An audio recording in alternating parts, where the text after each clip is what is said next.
बॉलीवुड के सबसे जाने माने वाले मेल क्रश सिद्धार्थ मल्होत्रा आज मुंबई एयरपोर्ट पर नजर आए।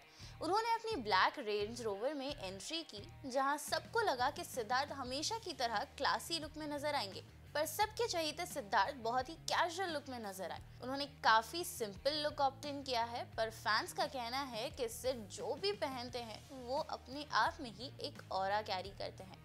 उन्होंने कार से उतरकर कैमरे के लिए पोज भी किया और जब पैप्स ने पूछा कि कैसे हो भाई, तो सिड ने बड़े प्यार से कहा डूइंग ग्रेट बडी।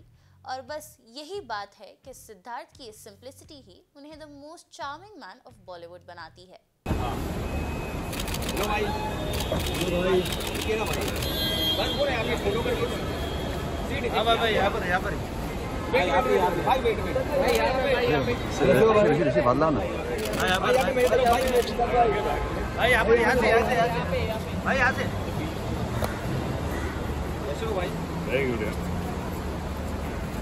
सो और एक बार देखो ना